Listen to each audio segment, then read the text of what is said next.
All right, guys. So let's just get started. So tell me a little bit about you and your background and how you got into the painting business. So I got into the painting business probably 4 years ago now. I did a student painting franchise. Okay. It was a little different. And then after that, I got into in-home sales. So I did that for 3 years. So it was high ticket sales, and I just didn't want to do it anymore. It's a lot of I didn't want to work for anybody else, and I knew painting, so I figured I'd start my own and got my tax return and throw all my money into it. And yeah, now I'm just trying to get started.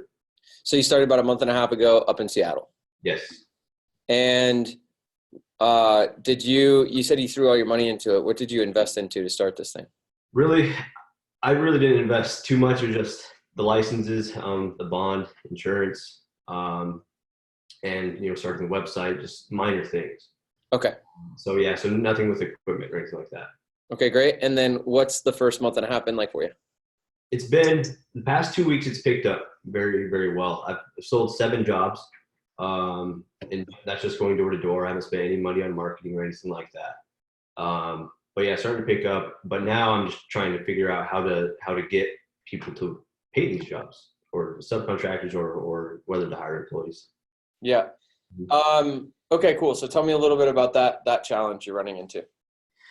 So I'll use my house as an example. It's about 1,700 square feet. It's not in bad condition at all. And I had a lot of people come out and bid it for about $3,800, and I was more at like $55,000, $6,000. When I started talking to subcontractors, saying, "Hey, what would you do this job for?" They're usually at about closer to what I'm at. So I've had trouble finding a subcontractor that will work for that will be cheap enough to allow me to actually hand it off to a subcontractor. All right, so you booked 7 jobs in the last how long, you said? Past 2 weeks. Okay. What's the total sales on those 7 jobs? 47,000. Okay, great. And then so give me a sample of a job that you're trying to get produced right now. So this first one that I have coming up, it's about 1,100 square feet. It's a very small house. And it's not in bad shape at all. Really, it's one story. It's cedar. It has cedar shake siding, or cedar siding, and then yeah, I mean, there's not much to it. Okay. How much did you charge for that? 4,900. 1 coat? 2 coats. What kind of paint? We're using Benjamin Moore. What's the price per gallon on that? Right now, getting it for $47.99 a gallon. All right, so it's a little more expensive paint, and it's 2 coats. Yep. And that's what, 1,100 square feet of is that how you bid jobs, is by square foot? So I actually used a model that was similar to yours in one of your videos. Okay. Yeah, it's kind of by prep work. So when you say 1,100 square feet, do you mean square footage of the house or square footage of the surface area you're painting, or what do you mean by square feet? Of the house. Surface total was, I believe it was 1 story or 2-story home? 1 story. So I think your pricing seems about right. Mm-hmm. It might be, yeah, it seems about right. So then you're bringing subcontractors out to this house, and can you hear the noisy construction? Just barely. Okay, good. So 3 or 4 years, I swear they've been on it for 2. It's been driving me nuts, man, because I always film videos in here. I can't tell you how many times I've been like set up to film videos, and then there's like a jackhammer like through Yeah, the you can't get paper away thin from walls. construction over here either. Oh, all right. So so walk me through your process for getting a subcontractor. What have you done for that job? So I put up ads on Craigslist. I go up to every single guy that looks like a painter when I'm just out and about, and I talk to them, and they all say, "What? I won't work for less than $50 an hour." How much? About $50 an hour. And I mean, I was more at like 25 to 30 an hour in order to get things done. So it's just, I haven't been able to find a single one that's been cheap enough. How many hours did you bid for this job? 14, about 42 hours.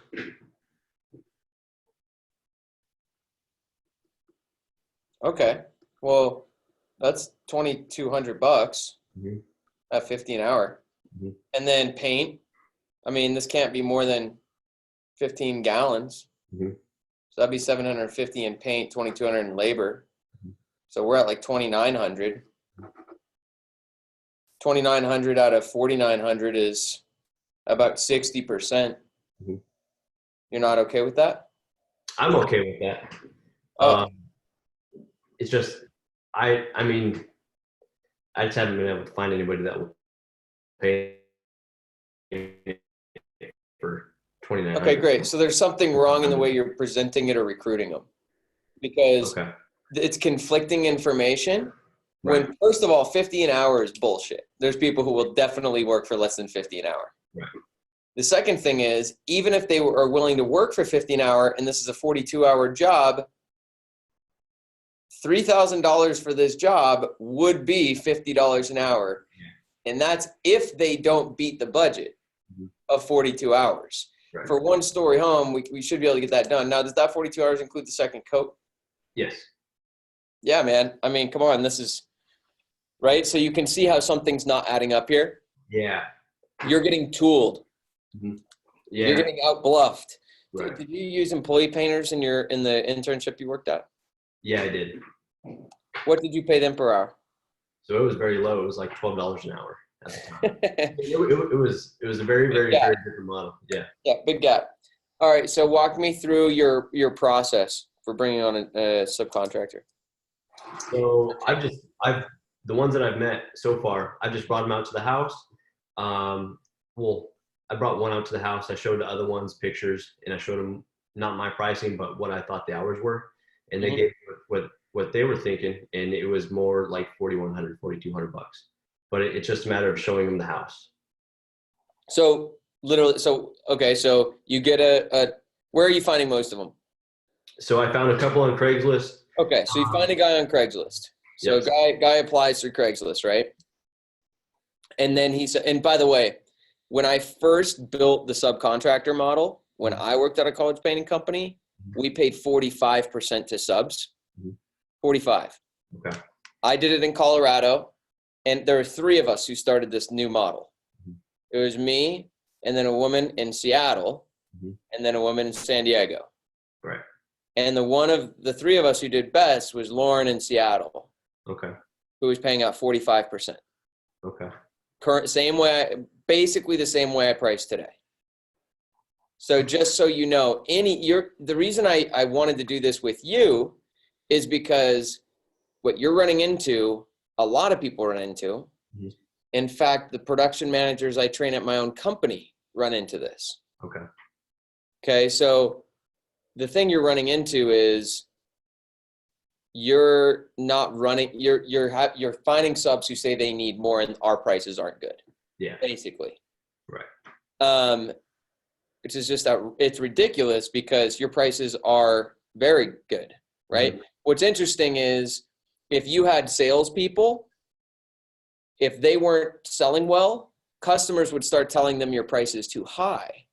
And you would have salespeople saying our prices are too high and production people saying the prices are too low. So which one is it? Well, you know that from a sales standpoint, it's definitely not sales because I know that a good salesperson can sell that shit. Right. You could probably sell that for $5,800. Yeah. Which I think you probably do need to raise your prices a little, honestly. Just a little. Because I think probably, maybe not though, actually. But most people need to raise prices a little. Yeah, and that was my very first job that I sold. So I kind of gave her a little bit of a, first customer ever discount.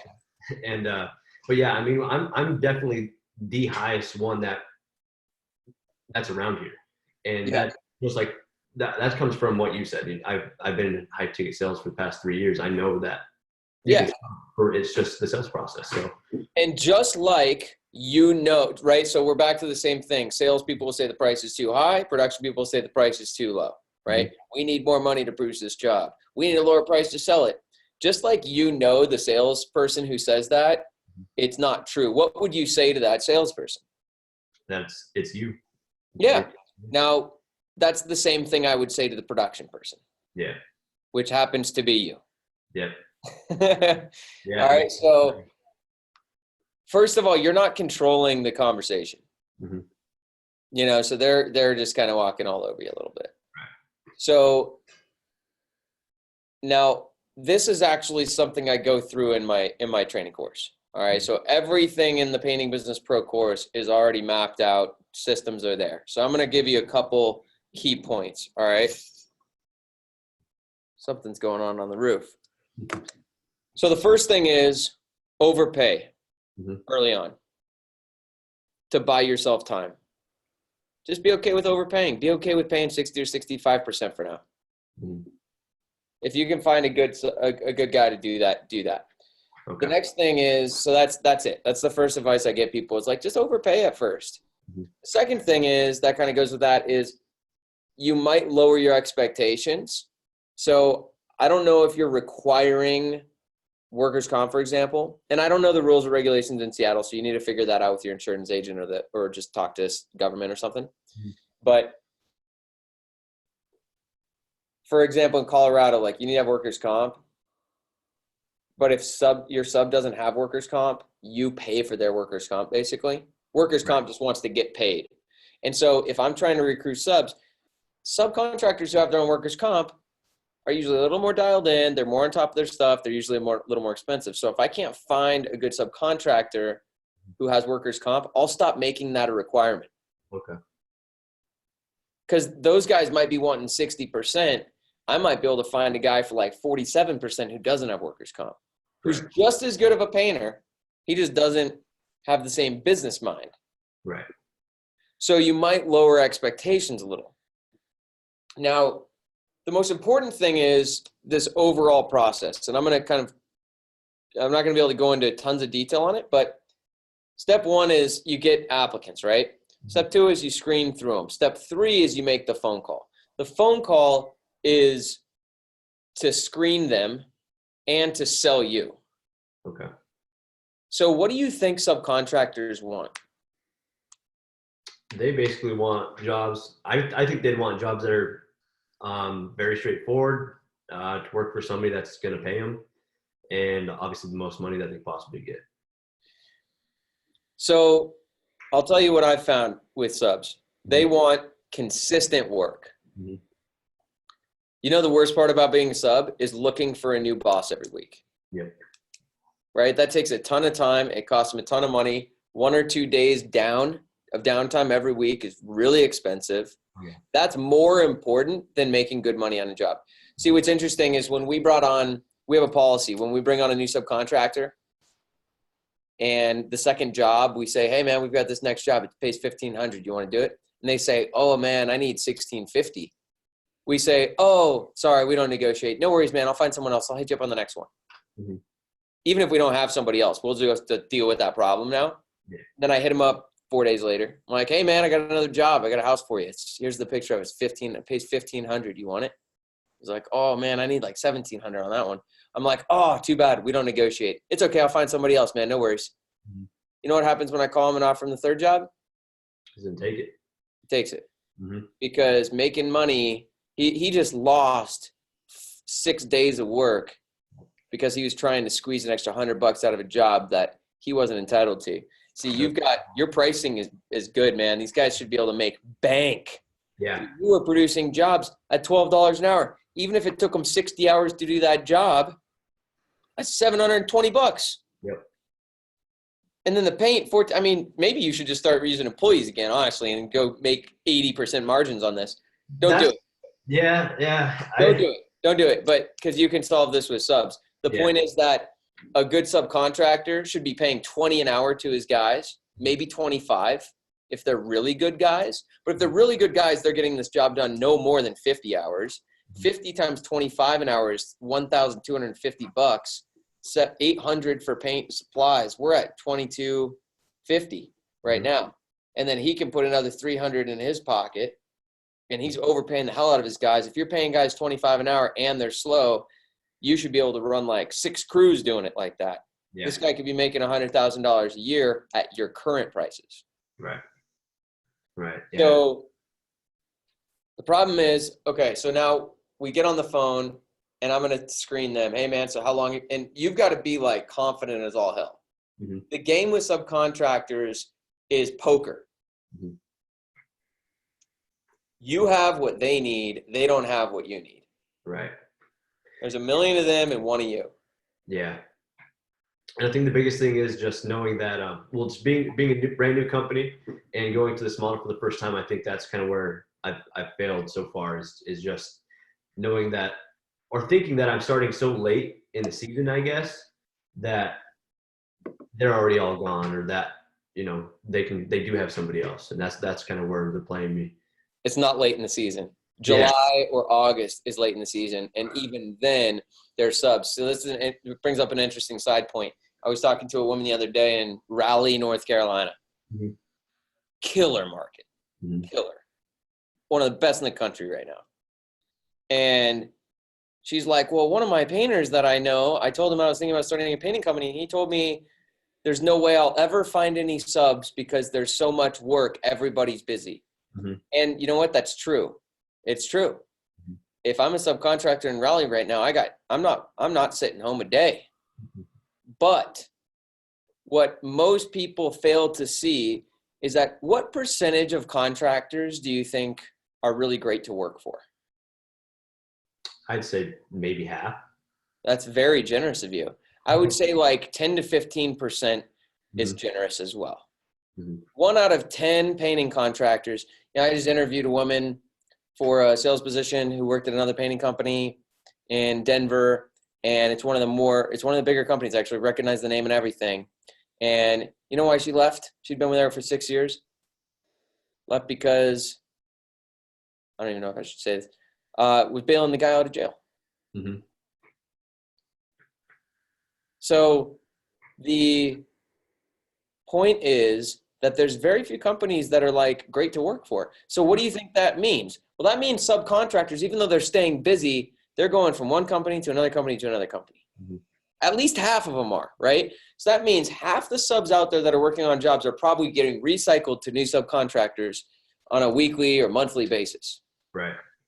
So I'm going to be there patiently waiting until the right one comes around, and I'm going to say, hey, listen, man, and I'm going to sell myself. I'm going to talk to them on the phone. I'm going to get to know them. How many crews, how many guys do you got? What kind of work have you been doing? What's your prep work protocol? How quick do you turn around jobs? How many jobs can you do a week? And then I'm going to tease them with what I know they want. Mm-hmm. All right, look, here's the deal. You know, Chris, I've got loads of work, man. So here's what I'm really looking for is I'm looking for someone who wants a long-term relationship. I'm looking for a really good contractor who does good work, quality work, does it on time, does it quick, that I can work with for a long time because I've got more work than I know what to do with. Mm-hmm. We'll pay you on time. So the way we work is right when you finish the job, we get a check from the customer, you get a check in your hand. So you're not going to have to wait to get paid. I'm going to have the next job ready for you right away. You know, obviously I need to treat you well. This has got to be a win-win relationship for the two of us. And, you know, we'll make sure that obviously the only other thing is really that the pay is fair. Obviously you need to make good money. So, you know, the way we do our jobs, man, is, you know, I'll tell you, this is what I can afford to pay you. Like, this is how much money I've got to pay you. You've got to buy the materials and paint the house. Mm-hmm. So anyways, obviously, Chris, we need to, you know, make sure the pricing looks good because it's important that you're making good money too, obviously. So we got to figure that out still, but everything else, is that kind of what you're looking for? Do you think that might be a good fit? Yeah. Like, yeah, totally. That's like a dream come true. And I'm like, all right, cool. So here's what I'm going to do, man. I'm going to send you a picture of one of our jobs. I'm going to give you the specs on it. And, you know, I'll tell you what kind of paint we're using, how many, you know, what kind of prep we're doing. and I'll let you know how much I can pay you for it. Okay. And if you think you can make good money on that, we'll do a job together. Well, the next step would actually be meeting at a job site of mine and looking at a real house that we're going to be doing. And I'll tell you what we can do and tell you what we can pay. And we'll see if we want to do a job together. And if that first job goes well, we'll do another one. And if that one goes well, we're still both happy, we'll do another one. And once we've done 3 or 4 jobs together and it's a win-win for both of us, I got all the jobs you'll need. Mm-hmm. Sound good? Sounds good. All right, cool. So I'm going to send you a picture of this next one of these jobs right now with what I can pay you on it. And you let me know if that looks like a job you can make some good money on. Right. And that's how I'm going to frame it, as opposed to what you're doing is like, so, this much, how much? Yeah. My problem is that I haven't been treating them like I'm hiring an employee. And I guess that's kind of what I need to do a little bit more. Like as if they were going to be working just, under my company. Yeah. And there's that, just to be responsible for this. Look, there's a whole other side of things where you need to make sure you're following guidelines of making subs. Mm-hmm. There's a 20-point IRS checklist and stuff. So, you got to follow that. But yeah, like anyone who's going to be representing me, I want to screen them. And I need to be the one in control. I need to be the one with a strong frame, and that's how that goes. All right. So what I would encourage you to do is keep posting ads, keep talking to painters, but see what happens. And when you be willing to overpay, be willing to lower standards, because it costs me about 2% of revenue to cover workers' comp on a sub. Mm-hmm. But sometimes I can get a sub for 10% cheaper by covering their workers' comp. So it's like an 8% margin right there. Mm-hmm. Now, so I think overpaying, being willing to, bend a little bit, at least early on, this is just going to buy you time. Because the reality is for you to do $1 million, like obviously you could sell $1 million, no problem, right? You sold 25,000 a week the last 2 weeks. Yeah. You could sell $1 million bucks, no problem. How do you produce $1 million? You need about 10 painters in Seattle. Okay. That was one of my questions. Look, in Seattle, probably about 10 painters because your season's a little tougher with the rain. Yeah. So 10 painters, that could literally be like 2 subs. Mm-hmm. Maybe 3 subs. Worst case, 5 subs. Yeah. That would be if you literally every sub was a guy and a helper. Mm-hmm. And those guys are cheaper, by the way, and they usually do better work because they're on site. Yeah. So you don't need a lot of subs. So you just got to stay persistent and take your time, and you got to own it and outbluff people, because if you're charging more, the market is the market. That's what people also don't understand about this stuff, is the market's the market. What I mean by that is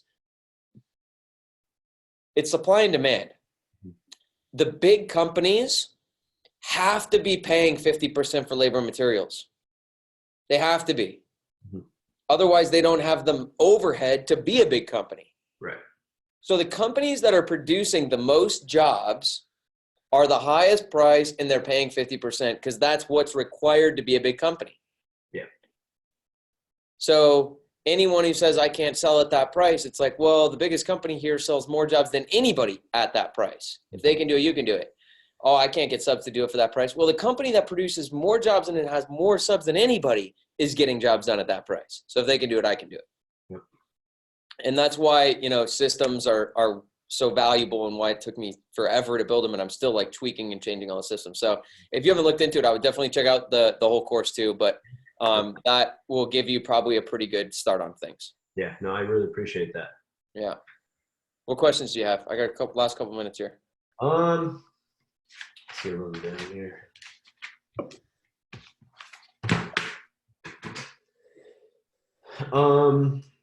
I guess that was my biggest problem for exterior, but after the summer's over, what about interior? I mean, do you guys do it interior as well, or? Yeah. Okay. And it's there's nothing different except you got to be pickier with your subs. Yeah. Honestly, because exterior is the money maker, you can get guys to work for less. People get desperate in interior, so you'll have less trouble with interior. The trouble will be good quality guys, so you will need to take your time. Don't ever start a new sub on an interior unless they only do interior. Start them on exterior, make sure their quality work is good, and then move them into an interior job, and start with the simplest ones first. Just be cautious, err on the side of caution. So it'd be better to make sure by the end of the summer I have kind of like my set guys that I can hopefully hold on to for a while. Yeah, and then you also want to plan to hit your goals for the year when the getting's good. Yeah. Which you're not going to have any trouble doing that because you should be able to make at least $15,000 on these 2 jobs, which would be $7,500 a week if you just keep that trend going. The challenge for you right now is getting enough quality subs and developing those relationships. So you might even have to scale sales back a little bit or schedule yourself out and then really redirect your focus to building out your subcontractor team. Okay. And so one thing you could do is you could raise prices a little just to be like, I'm okay with selling less jobs at a higher margin because I don't even have the subs to produce this much work right now. Yeah. So yeah. Yeah. My goal for the year was 300,000. So, Gotcha. And I think I could do that in the summer easy. No problem. And you should make 100,000 in profit on that. Yeah. Mm-hmm. You're well on your way. Yeah. It was a slow start. Past 2 weeks have been good, but I just got to get the leads. Yeah. Biggest thing. For subs or leads for homeowners? The homeowners. Got it. Are you doing door to door? Just door to door, strictly door to door. Dude, you utilize lead services, man. Your sales rate is, how many estimates did you do to book 7 jobs? It was probably around 14. Dude, just screw door to door, man. You're in Seattle, dude. Use Painter Choice and Craft Jack to start with. Yeah. Those are going to be your most profitable lead services. Just those 2 services, I'll bet will get you another 7 estimates a week. And you don't even need to do door to door. Perfect. Yeah. Because, dude, 7 estimates a week from those companies is going to it's going to cost you like 10, 20. It'll cost you like 10 leads, 400 a week, 15 grand a week. We're talking like 3 to 4% marketing cost. It's nothing. Yeah. I would go all in on lead services in Seattle or any major metro. Like that's the advice I give. I would just skip door to door at the beginning because if you're decent at sales, just pay for marketing. It's worked into your budget. It won't be wasting money. That's kind of what I've been afraid of. I just haven't been trusting myself with the sales. Just I haven't been wanting to spend money just because we haven't produced anything yet because it's pouring rain. Yep. But yeah, I'm gonna look into that. Definitely do, man. You got the money to spend on that now for sure. So, all right, cool, dude. Well, I got to pop in this next one. So it was good chatting with you, and I hope that helps, man. Definitely keep me posted and let me know how it goes, all right? I will. Thanks for having me, and I appreciate it. You got it, man. Talk soon. Talk soon. Bye. Take care.